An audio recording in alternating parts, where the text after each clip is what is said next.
सर्प यज्ञ के ऋत्विजों की नामावली, सर्पों का भयंकर विनाश, तक्षक का इंद्र की शरण में जाना तथा वासुकि का अपनी बहन से आस्तिक को यज्ञ में भेजने के लिए कहना। शौनक जी ने पूछा, सूत नंदन, पांडव वंशी बुद्धिमान राजा जन्मेजय के उस सर्प यज्ञ में कौन कौन से महर्षि ऋत्विज बने थे? उस अत्यंत भयंकर सर्प सत्र में जो सर्पों के लिए महान भयदायक और विषादजनक था, कौन कौन से मुनि सदस्य हुए थे? तात, ये सब बातें आप विस्तार पूर्वक बताइए। सूत पुत्र, यह भी सूचित कीजिए कि सर्प सत्र की विधि को जानने वाले विद्वानों में श्रेष्ठ समझे जाने योग्य कौन कौन से महर्षि वहाँ उपस्थित थे? उग्रश्रवा जी ने कहा, शौनक जी, मैं आपको उन मनीषी महात्माओं के नाम बता रहा हूँ जो उस समय राजा जन्मेजय के ऋत्विज और सदस्य थे।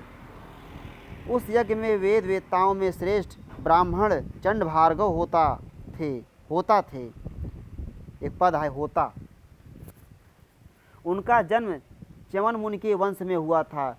वे उस समय के विख्यात कर्मकांडी थे। वृद्ध एवं विद्वान ब्राह्मण कौत्स, उद्गाता, जैमिन, ब्रह्मा तथा सारंगरव और पिंगल अध्वर्यु थे।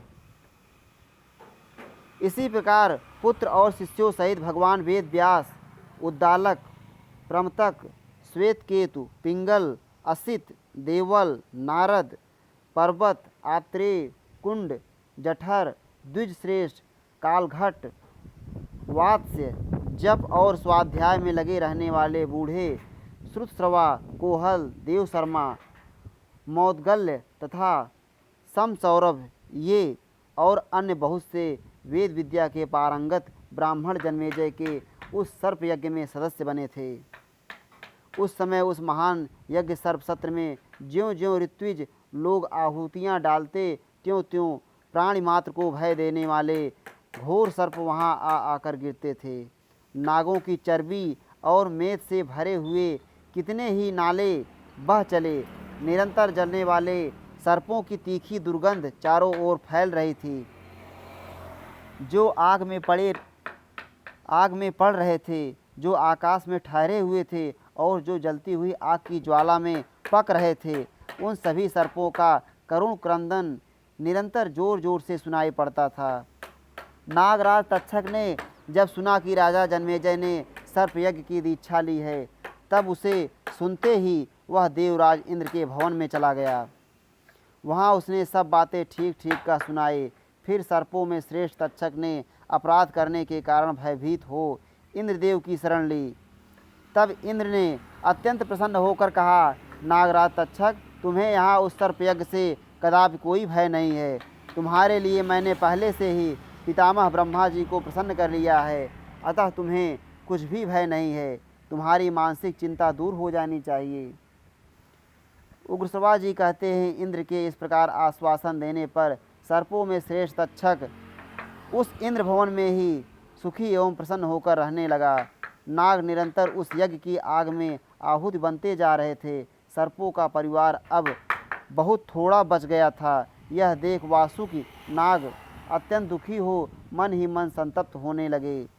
सर्पों में श्रेष्ठ वासुकि पर भयानक मोह सा छा गया। उनके हृदय में चक्कर आने लगा। अतः वे अपनी बहन से इस प्रकार बोले, भद्रे, मेरे अंगों में जलन हो रही है, मुझे दिशाएं नहीं सूझती, मैं शिथिल सा हो रहा हूँ और मोहवश मेरे मस्तिष्क में चक्कर आ रहा है, मेरे नेत्र घूम रहे हैं, हृदय अत्यंत विदीर्ण सा होता जा रहा है। जान पड़ता है आज मैं भी विवश होकर उस यज्ञ की प्रज्वलित अग्नि में गिर पड़ूंगा। जन्मेजय का वह यज्ञ हम लोगों की हिंसा के लिए ही हो रहा है। निश्चय ही अब मुझे भी यमलोक जाना पड़ेगा। बहन, जिसके लिए मैंने तुम्हारा विवाह जरत्कारु मुनि से किया था, उसका अवसर आ गया है। तुम बांधवों सहित हमारी रक्षा करो। श्रेष्ठ नागकन्ये, पूर्व काल में साक्षात ब्रह्मा जी ने मुझसे कहा था, आस्तिक उस यज्ञ को बंद कर देगा।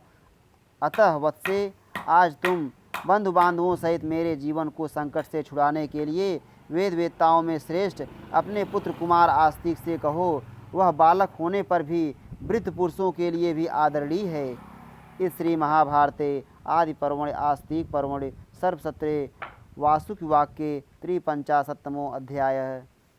इस प्रकार श्री महाभारत आदि पर्व के अंतर्गत आस्तिक पर्व में सर्वसत्र के विषय में वासुकि वचन संबंधी 53वां अध्याय पूरा हुआ। श्री राधा वल्लभ लाल की जय।